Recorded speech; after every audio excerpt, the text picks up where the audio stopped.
Good evening, and welcome to another episode of Maths in an Empty Classroom with me, Mr. Southern. This is lesson 3 on non-constant acceleration. We're going to work through this example here. So we're given that a particle p moves with velocity v equals t squared minus 5t plus 4. And the first thing we're asked for is the acceleration when t equals 5. So to work out acceleration, which is the rate of change of velocity, we need to differentiate.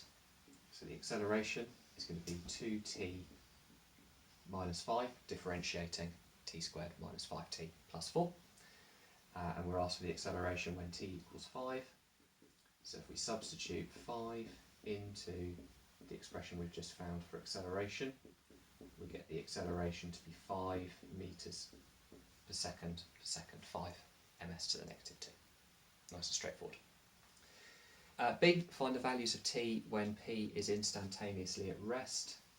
So at rest would be when the velocity is 0, it's not moving. So what we'd be doing is solving t squared minus 5t plus 4 equals 0, t minus 1, t minus 4. So two positive solutions for t. T is 1 and t is 4. And those are the two times when this particle is instantaneously at rest. Now, I'm going to remember, because that's important, this part of the question is there deliberately to ensure that you don't mess up the next bit. This bit is extremely important. I'm just going to clear this bit here, because what I want to do to answer part C is to sketch the graph of velocity.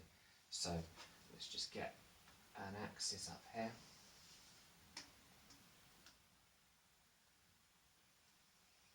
The time.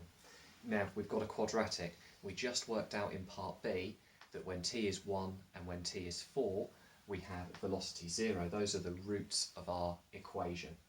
I'm just going to sketch on here the graph like so, and that is 1 and that is 4, which I've just found out in part B. And that's very, very important, because part C is asking us for the total distance travelled by p in the first 5 seconds of motion.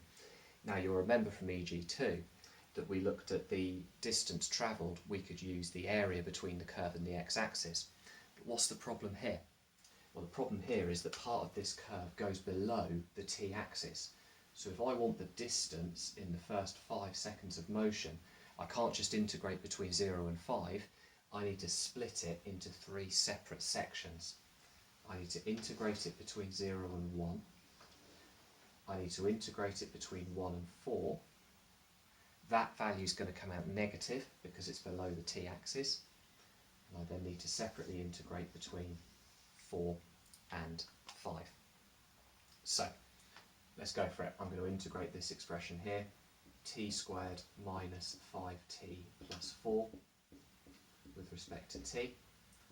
And the first thing I'm going to do is do it between 1 and 0. So let's integrate it. 1/3 t cubed minus 5 over 2 t squared plus 4t. And that's between 1 and 0. So substituting in 1, substituting in 0. If I substitute in 1, I'm going to get 1/3 minus 5 over 2 plus 4. And that is going to come out as 1/3 minus 2 plus 4 is 11 over 6.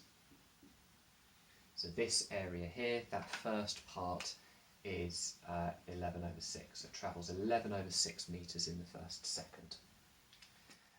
What I'm then going to do is I'm going to use this that I've integrated, 1/3 t cubed minus 5 over 2 t squared plus 4t.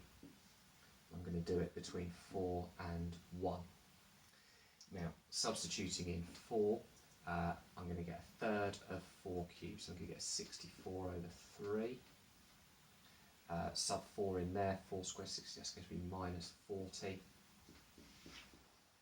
plus 16, and that's going to be subtracting what I get when I sub in 1, which I know is 11 over 6.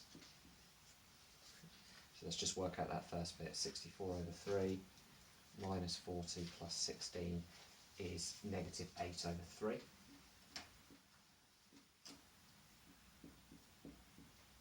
So negative 8 over 3, if I then take away 11 over 6, I get negative 9 over 2. However, the reason it's come out negative is because it's below this t-axis here. So when I actually calculate the distance, I'm going to take that as positive, because that means it's travelled 9 over 2 metres in this interval here between 1 and 4. Finally, I'm going to take the same integral, 1/3 t cubed minus 5 over 2 t squared plus 4t, and now I'm going to integrate it between 5 and 4. So when I substitute in 5, I'm going to get 125 over 3, 5 squared minus 125 over 2, plus 20. Subtract the result when I sub in 4, which I know is negative 8 over 3. So let's get that in brackets so I don't make a mistake with the sign. Let's work out this first bit here. 125 over 3 minus 125 over 2 plus 20, which is negative 5 over 6. Take away negative 8 over 3, so we're going to add 8 over 3 to that, and that is going to give me 11 over 6, which means the distance travelled between 4 and 5 seconds is 11 over 6. And therefore, working up here, my total distance in the first 5 seconds is the sum of all those distances. So it's 11 over 6 plus 9 over 2 plus 11 over 6,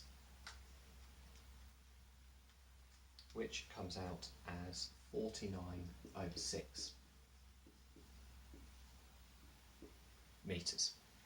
So it's travelled a total distance of 49 over 6 metres. During that time, its velocity is positive, slowing down. At this point, where velocity is 0, it's actually changing direction. The velocity is going negative. That is why we get a negative part here, which we had to turn to positive, and then we had to sum those 3 values to get the overall distance travelled. You may be thinking, oh, that's interesting. We've got 11 over 6 here and 11 over 6 here. That's because this graph is actually symmetrical about this point here, and the height of this graph here when t is 0 is the same as when t is 5, which is quite neat. Now, in terms of how far is p from its starting point after 5 seconds, well, we can actually, we need to use our integration here to enable us to work that out. So what we've actually done it here, because when we substituted in t equals 5, we got negative 5/6. So what I'll do, I'll just clear this, and I'll just show you that bit again for part D. How far is it from its starting point after 5 seconds? So in part D, we have the expression for displacement, which was 1/3 t cubed minus 5 over 2 t squared plus 4t. No plus c, you might think, why no plus c? I'll talk about that in a minute. When t is 5, if you substitute that in, 1/3 of 5 cubed minus 5 over 2, 5 squared plus 4 times 5, that came out as minus 5/6 metres. So its distance from its starting point is 5/6 metres from its starting point.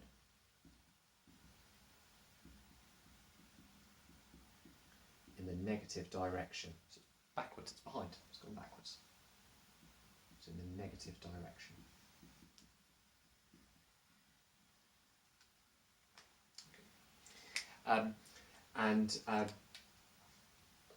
Hopefully that should make sense, because what's happened is it's travelled 11 over 6 metres in the positive direction.